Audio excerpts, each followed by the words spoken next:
प्रणाम मालिक। प्रणाम प्रणाम। बोलो का बात बा? मालिक हम लोग बेटी के शादी बा 1,00,000 रुपया चाहिए। हमारी ये बात है सूरज। हाँ भैया 1,00,000 रुपये ये लिया करो। अरे भैया एकरा के 1,00,000 रुपया दिया तो वापस कितने करी? सूरज तू बात के समझो। सवाल पैसा लेवे देवे के नहीं के, सवाल इनका इज्जत के बा। अगर पैसा ना मिली तो इनका बेटी के शादी रुक जाई, पैसा ना दिए तो इनकर इज्जत ना रही। अब वैसे भी हमनी के दरवाजा पर के हुआ के खाली हाथ ना जाला, बहुत उम्मीद के साथ आइल बा। पैसा लिया के दे देंगे। ठीक बा भैया।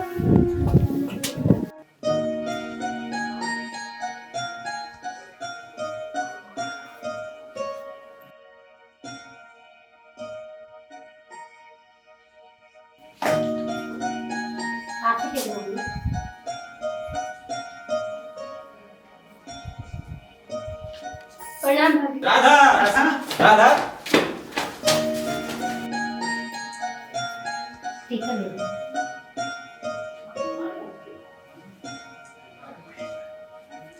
प्रणाम भैया। खुश रह। बबली हइलो तार बर्थडे के गिफ्ट। ना ना बबनी है हमार को गिफ्ट ला। अरे बबली पहले हइलो ना तू हमार गिफ्ट ला है। शांत शांत शांत। हम दोनों जना के गिफ्ट रघु भाई बहन लोग के प्यार देख के तो हमार जेरे जुड़ा जाला। भगवान करस की ऐसे ही प्यार बनल रहा। अरे ये तो हमने के जिए का सहारा भाई, इनके बगैर हमने की जिंदगी कुछ नहीं है।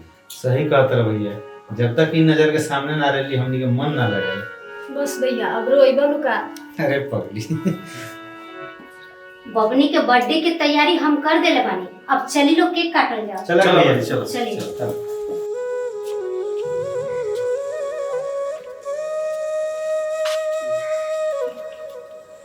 ऐसे कमाई कहां बाड़ू हो? अरे पानी ले आओ।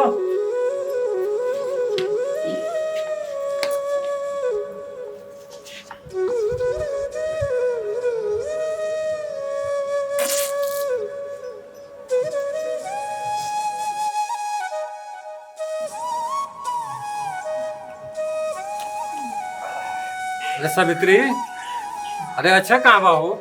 कॉलेज ना गइला का? बाबू तैयार होता है कॉलेज जाइबे कर। माई बाबूजी हम कॉलेज जाते नहीं। ठीक बा बेटा। ठीक बा, बढ़िया जे जा। ठीक बाबूजी। जा। सावित्री, अरे खाना वाना बनल बा कि ना? भुजिया रोटी बनल बा, लिया वो तनी खा ले। ठीक बा सावित्री, जा लिया वो खाना। लेकिन अब हमने के दुख दूर हो जाए, काहे कि बाबू के फाइनल परीक्षा होखे वाला बा। एकरा बाद कहीं ना कहीं नौकरी बाबू के लागे जाई, तब हमने के अपना मन पसंद के खाना खाई। ठीक रौरा कहत है, बबुआ से हमनी के बहुत उम्मीद बाटी। रौरा बैठी हम खाना लेके आवत है।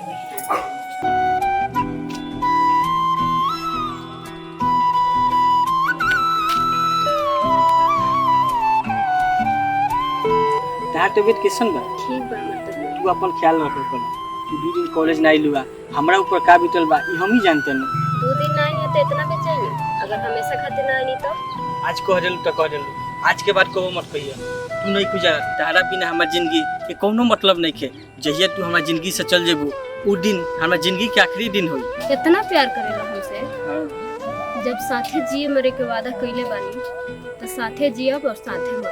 ठीक बा चला कॉलेज। चल सूरज हम सोचते थे ये बबली की शादी कर दी भैया ऐसे बात में खुशी का बात बाटे। हमारा नजर में एगो लइका बा, साना साहब के लइका। हम सोचत हनी कि ओकरा से अगर बबनी के शादी हो जाए तो रानी खनी राज करी। तो फिर कौन बात के बा, काल चल जाओ, चल के राणा साहब से बात कर ले जाओ। भैया एक बार बबनी से तो पूछना। अरे पागल, हमनी के बहन हमनी की बात कबू काट सकती है? ये सब के टेंशन मतलब, कल चल के बात कर ले। ठीक बा भैया, कल चल के बात कर लेगे। ठीक बा, लेके जा। हाँ। जमीन वाला मैटर का भाई? भैया अभी वही खातिर जाता नहीं, आ तारा फोन करत नहीं हम जाके। ठीक हो जा। ठीक हो।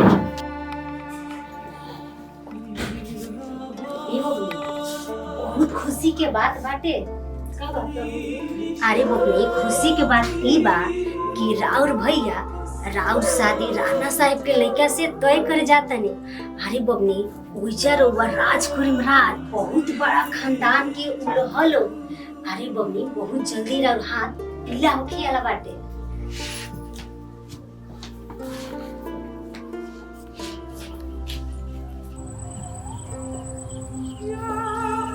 राधा उदास काहे बारू हो? अक्षय, अब हमनी के साथ ढेर दिन के नहीं खे। हमार भैया शादी हमर कहीं और तय कर देले बाड़ो। उन लोग हमर शादी जल्द से जल्द कर दियो। अरे ई तू का कहत रो? तू तो हमरा से वादा कइले रहलू 60 जिए 60 मरे के। तू अपना वादा से मुकर नहीं सकत। हमहू अपना वादा से नहीं मुकरे चाहे, पर हम का करी? देखो अब एक ही को रास्ता बा। चलो हमनी के भाग के शादी कर ले जा। ठीक कहता रहा अक्षय, अब हमनी के पास यही को रास्ता बा। चलो।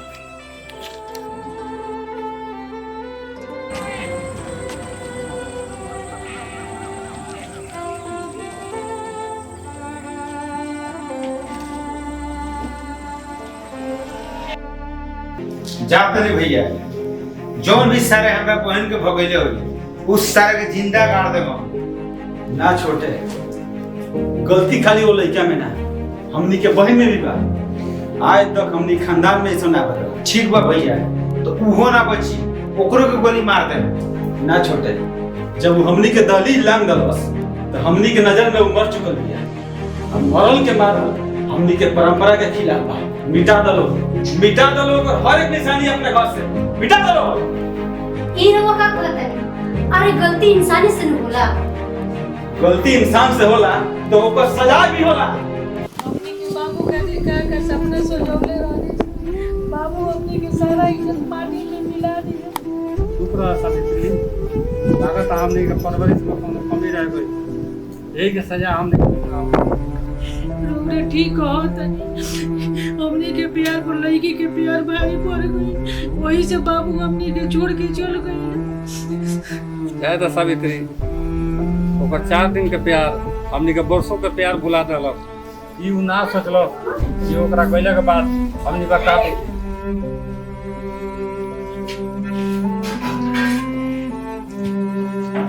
आलम भाई, ये आलम भाई। अरे तू अब अंदर आओ। बैठे अचानक यहाँ का बात बा? आई के आलम भाई, हम इनका से प्यार करेंगे, इहो हमरा से प्यार करेंगे। इनका घर वाला इनको शादी कहीं और करे के चाहत है। यही से हमनी के दुनू जना भागल बनी से। आलम भाई, हमनी के तहां सपोर्ट चाहिए। ठीक बा, तू चिंता मत करो। जहाँ ले वहाँ ले हम तार मदद करब। तू हमार दोस्त बना। देखो तू तो घर से भागल बड़ा हो।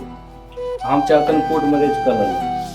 कोर्ट मैरिज कर लो तो हर तरह से सपोर्ट मिली। क्योंकि हमारे दोस्त बा के हम जाकर बात करें। भैया हमारे तरफ से यही उम्मीद रही सर।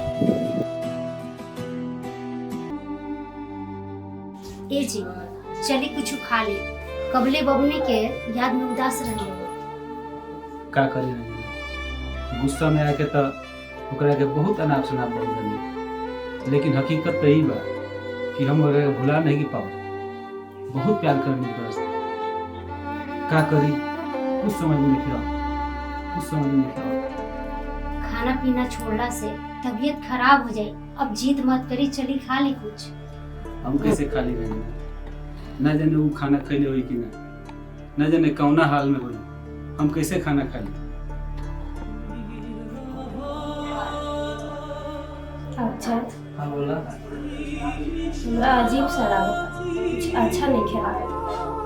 पता ना हमने के भाई को गलत कहीं ऐसा कि सही कुछ समझ ही नहीं खेला। समझ में तो हमरो नहीं ख्याल कि हमने की भागल सही बा की गलत। अक्षय, तू लईजी बैठल बाड़ू। हम ओने खोजत नहीं है। आई कोर्ट से कागज ले लो, साइन कर दलो। ये लो कलम।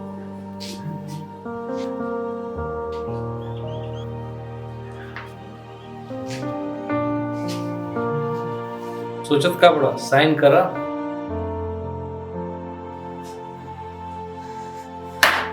डालो भाई, हम साइन ना कर। तू पागल हो गल बड़ा। साइन न करबो तो शादी कैसे हुई? शादी? अरे वो शादी कैसा? जब ना शादी में हमारा माई बाप के आशीर्वाद नहीं खे। हर एक माई बाप के अपना लड़का से लाखों उम्मीद रहेला कि वो बड़ होके हमनी के दुख दूर करी। हाँ, हमनी के का टेंशन, उनको लोग के सपना के चकना चूर करके भाग के शादी कर टेंशन ना लो भाई ना। हम अपना माई बाप के सपना पर पानी फेर के इस शादी नहीं कर सकता आलम भाई। हाँ आलम भैया, अक्षय ठीक कहता है, हमने के भाग के शादी ना करे के चाहिए। घर से भागला के बाद हमने के परिवार पर का बीतत हुई भगवान जानता है। अच्छा, हमने के घरे लौट जाए के चाहिए। अच्छे भले हमरा से उम्र में छोट बड़ा लोग, लेकिन फैसला बहुत बड़ा ले बड़ा लोग। तार को फैसला के सैल्यूट करता है। चलो लोग घरे चलो। भैया राधवा आ गई। अरे तो हिम्मत कैसे बोले हमनी के दरवाजा पर कदम रखे करे? हमनी के घर के दरवाजा तोरा खातिर हमेशा खातिर बंद हो चुकल बा। ते अपवित्र हो चुकल बाड़ी। निकल जो यहाँ से। रुक जाए भैया। भैया ये काल भी गंगा के जैसा पवित्र रहली और आज भी बारी। साला तो इतना ही मत कि प्यार के गंदर नाटक चालू कर देले। ए सूरज मत साले के। ए जी रुकी ना सूरज बाबू जी, का करत तनी? चुप, बिल्कुल चुप। एक शब्द मत बोल हमनी के बीच में ते। सरे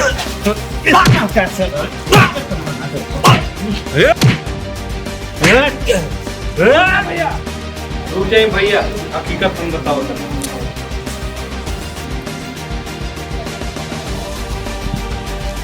ते कौन उसे ते का जानते देखने के बारे में? हम सब जानते नहीं भैया। ये लोग घर से भाग के गए रहे हमारे लगे शादी खातिर। सब बंदोबस्त कर दिले रहनी हम, लेकिन ये इनकार कर दिले। काय खातिर? और इज्जत खातिर। तो अपने प्यार के कुर्बान कर दिले खाली वो इज्जत खातिर। ई क्या कहत रहते हैं? हम ठीक कहते नहीं भैया। अगर ये लोग चले रहते तो शादी कर ले रहते रउआ का करती? ये रउआ लोग के इज्जत के करते अपन प्यार कुर्बान कर दिया। ये लोग तो अपन फर्ज निभा लिया।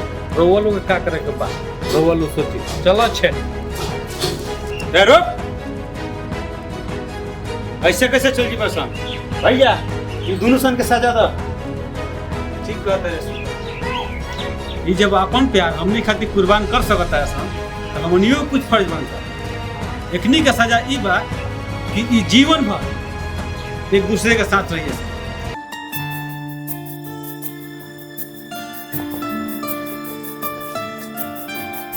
अब हमनी के शादी धूमधाम से हुई। बुलाओ कल अपने बाबूजी के, हम बात करें।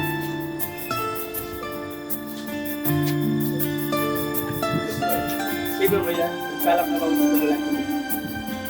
भोजपुरिया भाई लोग का प्रणाम। भैया हमने यही वीडियो बनेले बानी सन प्यार और फर्ज। प्यार और फर्ज।